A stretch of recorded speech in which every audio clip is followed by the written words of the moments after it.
Welcome back to the Deep Dive. Today we're really getting into some important source material. It's from Wendy Maltz's book, The Sexual Healing Journey. Yeah, it's a really foundational text. And our aim here is to sort of unpack the core ideas for everyone. This touches survivors, partners, counselors, educators too. Right. And the central message, the big idea we're pulling out, seems to be that healing isn't just about surviving what happened back then. Exactly. It's much more active than that. It's about reclaiming your right now in the present to feel safe, respected, connected. That shift from just surviving to actively reclaiming feels huge. Yeah. Maltz is pretty clear that trauma really shakes up how someone relates to, well, basics like trust, intimacy. And especially body ownership. That's a big one. It changes everything. And it's not quick. Yeah. And it's a process, layers. It's definitely not quick. So to start that process, Maltz says we need to understand the damage first. Yes, absolutely. The sources lay out 4 key areas that get profoundly knocked off balance. Safety is the first, then boundaries, self-worth, and like we said, body ownership. Okay, let's take body ownership. How does that disruption actually feel or look? It often shows up as feeling detached from your own body. Like it's not really yours, or it's something you can't trust, can't control, almost like an object separate from you. Wow, and that leads to these really painful core beliefs, doesn't it? Like, my body isn't mine, or that terrible feeling of I have to please other people just to stay safe. Exactly. The body starts linking touch, or even desire, not with connection or pleasure, but with, well, survival or avoiding pain. It's a survival strategy instead of an expression. Precisely, which is why Maltz stresses that the absolute first step, the bedrock, is naming the truth. Yeah. The trauma was done to you. It wasn't your fault.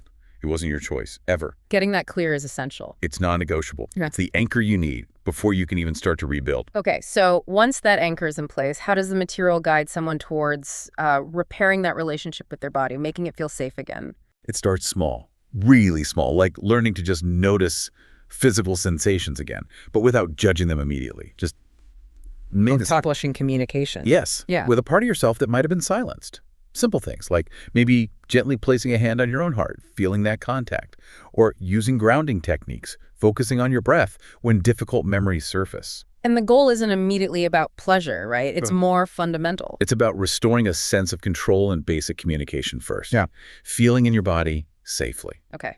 That focus on control and maybe choice seems to lead into what felt like a real aha moment in the source material. For me, this distinction between 2 kinds of sexuality. Yes, that's crucial. Maltz contrasts them very clearly.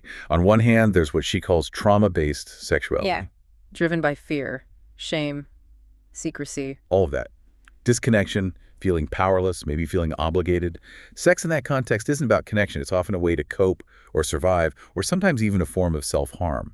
It's like performing survival. And the contrast is healthy sexuality. Healthy sexuality. Which is defined completely differently. It's about openness, being connected to your actual feelings, acceptance, and crucially, the freedom to choose. It's about connection and shared trust, not performance or obligation. So the healing journey is essentially moving from that trauma-based pattern towards this healthier, choice-based one. That's the direction, moving from survival managing pain to connection through choice.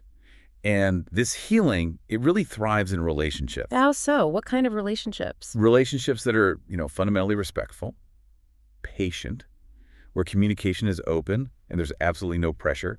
The source material actually gives specific guidance for partners. Ah, the partner language. I found that really powerful. It is. Things like explicitly saying, we go at your pace, or your comfort is what matters here.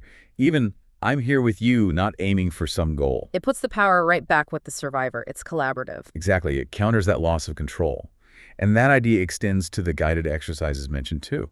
Simple things. Like naming emotions during just casual touch, or practicing consent in small, everyday ways. Yes. Tiny moments of choice. It reinforces that the goal isn't about performing for someone else. It's about reconnecting with your own internal truth, your own yes and no. So wrapping this up for our listeners, the overall message here seems to be one of, well, gentleness and transformation. Oh, definitely. It's reassuring. The core idea is that trauma doesn't get the final say on your relationship with your body or intimacy. Comfort, trust, connection, these are possible again. It's a hopeful message grounded in practical steps. It is. And it leaves us with something to think about. drawing from Maltz's approach. If healing involves practicing consent and choice in these small daily ways. Before anything intimate even happens. Right. So a question for you to maybe mull over.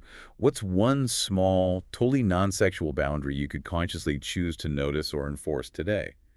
Just as a tiny practice in reclaiming that sense of ownership.